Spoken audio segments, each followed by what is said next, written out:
The Young and the Restless. YNR, spoilers for Wednesday, September 10th, reveal that Kane Ashby, Billy Flynn, will wreck Billy Abbott, Jason Thompson, and Sally Spectra's Courtney Hope big event while Jack Abbott, Peter Bergman, receives a disturbing message. For starters, Jack will make an unsettling discovery and worry about what's ahead. There'll be some sort of message that Jack tries to decipher, so he may get a hint about the stunt Kane's about to pull, even if he doesn't realize exactly what's happening yet. At Society, Billy and Sally will come strutting in for the launch party, but they won't find the place decked out for the 50s-themed bash they planned.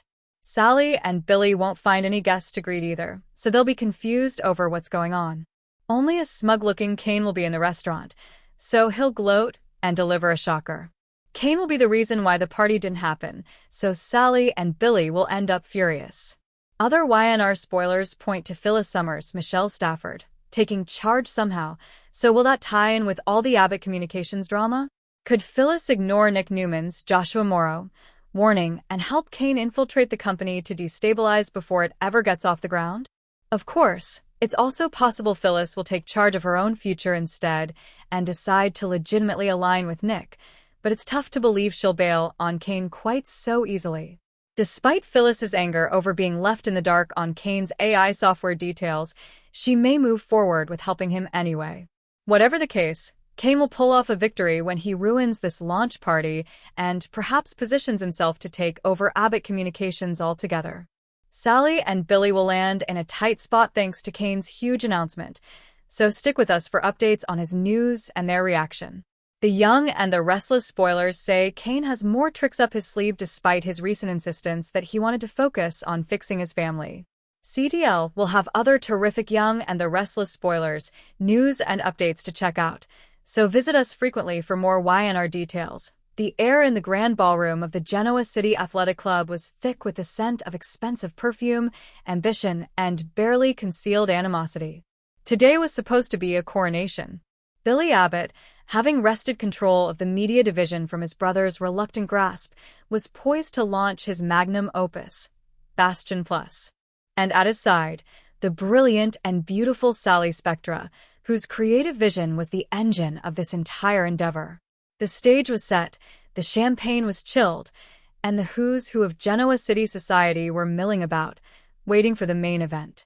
But in a town where triumph is always a prelude to tragedy, a ghost from the past was waiting in the wings, ready to burn it all down.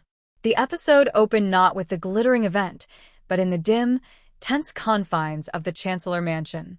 Lily Winters, ever the poised CEO, was attempting to reason with a hurricane named Kane Ashby. He was pacing, a caged animal fueled by a toxic cocktail of betrayal, bruised ego, and fatherly concern.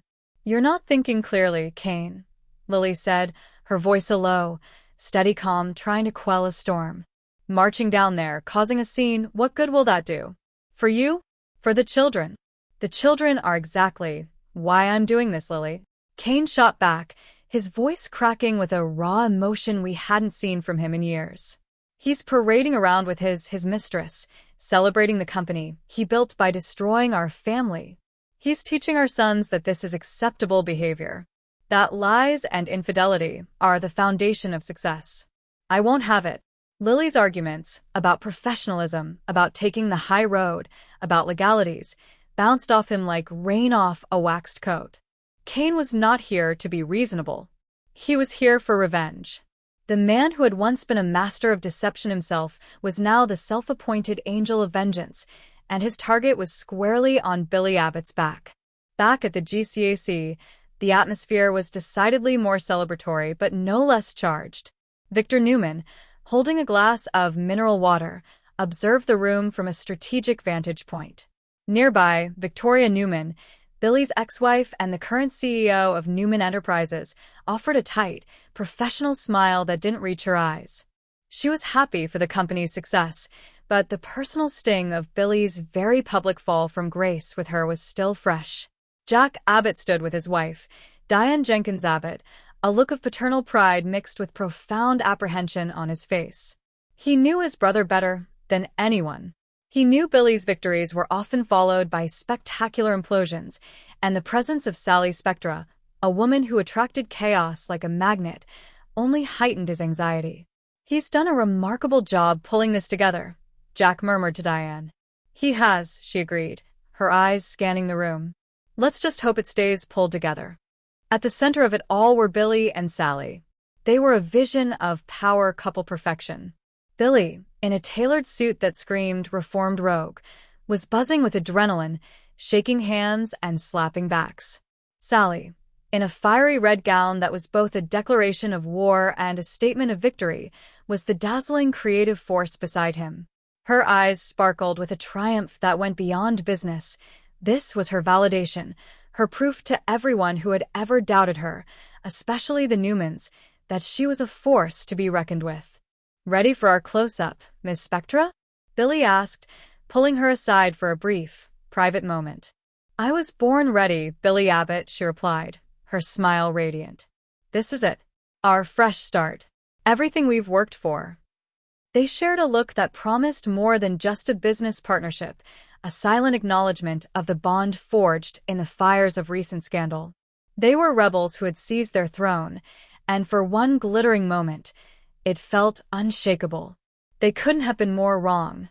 As the lights dimmed for the presentation to begin, a hush fell over the crowd. Billy took the stage, oozing the charismatic charm that was both his greatest asset and his fatal flaw. He spoke of innovation, of a new chapter for Abbott Media, of storytelling that mattered. He praised his team, saving his most effusive compliments for Sally, calling her the creative genius behind the venture. It was just as he was introducing her to a round of applause that the doors at the back of the ballroom swung open with a deafening crash. Silhouetted against the bright hallway light was Kane Ashby. He didn't rush the stage. He didn't yell. He simply stood there, allowing his disruptive presence to suck all the oxygen out of the room. Every head turned. Whispers erupted. The camera work was masterful, cutting between a confused Billy, a wary Sally, a horrified Lily, who had followed him, too late, and the fascinated, predatory faces of the guests. This was better than any corporate presentation. This was pure, unscripted Genoa city drama.